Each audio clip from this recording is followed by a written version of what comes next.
Muraho abakurikirana urubuga Izere Yesu, mumeze mute? Umwami Imana arabishimiye mu mitima yanyu. Tuzanye inkuru rero zivuga ngo umwami Imana kuko azagutabara azanabara, nicyo gitumwa ntamwara ahubwo nkomera mu maso nkakomera nk'urutare.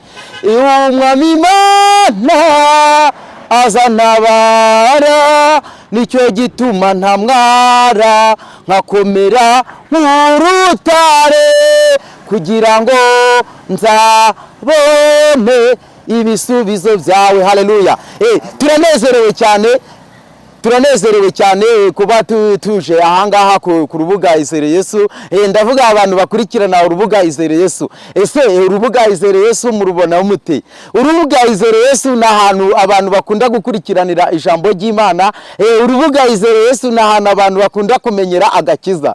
Agakiza kajya gafasha umuntu, agakiza uribaje se ngo agakiza bimeze bite? Agakiza ni ikintu kiba mu muntu.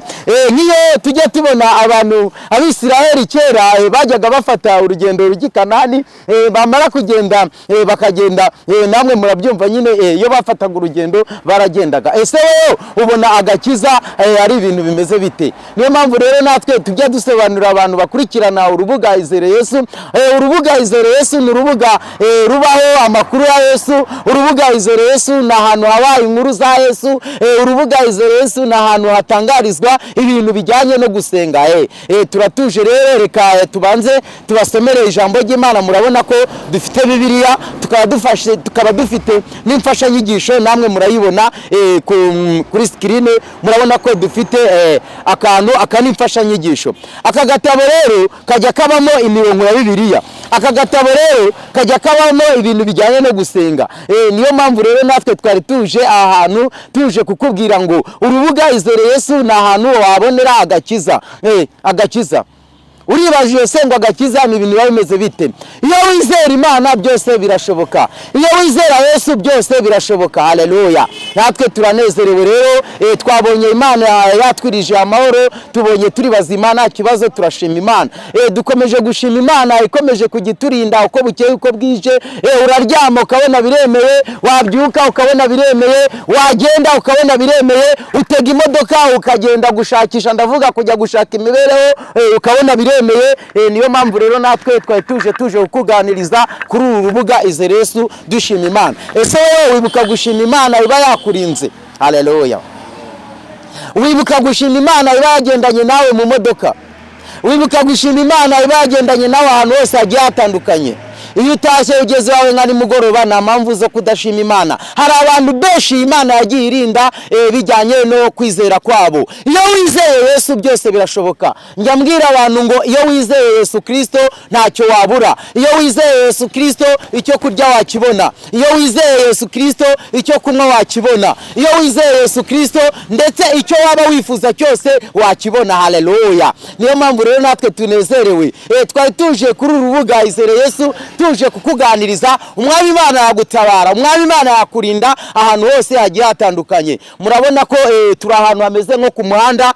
Izi nkuru iyo tuzitangaza tujya tuzitangariza ahantu hagaragara, kugira ngo n'umuntu uri kwigendera ahari wenda yakumva ko umwami Imana yamutabara, hanyuma akagira gute, akizera. Iyo wizeye Yesu ahantu hose yakurinda, mu nzara yakurinda, mu bigeragezo yakurinda, mu mazi yagendana nawe, ahantu hose hababaje Yesu yagendana nawe. Haleluya. Turafashijwe cyane. Murabona rero ko mfite Bibiliya. Ngiye muyirebe kuri screen yanyu. Bibiliya ni igitabo umukristo wari we wese wizera Yesu yakagombye kuba afite. Ese wowe ufite Bibiliya? Ese wowe ufite igitabo cy'indirimbo? Ese wowe ufite ifasha nyigisho? Haleluya. Natwe rero turanezerewe cyane kuba tugeze ahangaha, twari tuje kugutangariza ko Yesu agira neza, Yesu aratabara. Iyo wizeye Yesu byose birashoboka. Haleluya. Amen, amen, amen. Narinje rero ahangaha nje kukubwira ngo umwami Imana, twatangiye turirimba ngo umwami Imana azagutabara no mu bikomeye ndetse n'ibiruhije. Haleluya. Turanyuzwe, turanezerewe cyane kandi turishimye cyane. Iyo tuje kuganiriza abantu ku nkuru za Yesu, tuba twumva rwose ko dukomeye. Iyo tuje kuganira ku nkuru za Yesu, tuba tuzi ko rwose ibintu ari sawa. Imana yakurinda ahantu hose. Natangiye mbabwiye ngo iyo wizeye Yesu byose birakemuka. Haleluya. tugiye gusoza rero, ariko izere Yesu ahantu hose, wizere Yesu, ugenda wizere Yesu, utashye iwawe mu rugo wizere Yesu. Yesu azakurinda, Yesu azakugirira neza. Haleluya, turanyuzwe. Ese wowe uranyuzwe? Iki kiganiro twaba tubagejeje wese kirakunyuze? Izere Yesu, byose birashoboka. Izere Yesu azakugirira neza, izere Yesu azakurengera. Cyane ko tujya tubwira abantu bakurikirana urubuga Izere Yesu, muri Yesu biremera. Haleluya, muri Yesu birashoboka, muri Yesu ntacyo wabura. Turashoje rero, mbere yuko twasoza, ariko ikintu twabisabira abavandimwe, mudukandire subscribe, comment, like, nimurangiza mubisangize n'abandi bantu. Mugende mubwira abantu ko Yesu agira neza, mugende mubwire abantu ko Yesu iyo aguhetse ku mugongo ubukomeye. Umwami Imana aragukunda, Umwami Imana aragukunda, mwizere azakugirira neza. Ciao ciao, turashoje. Imana ibagirire neza.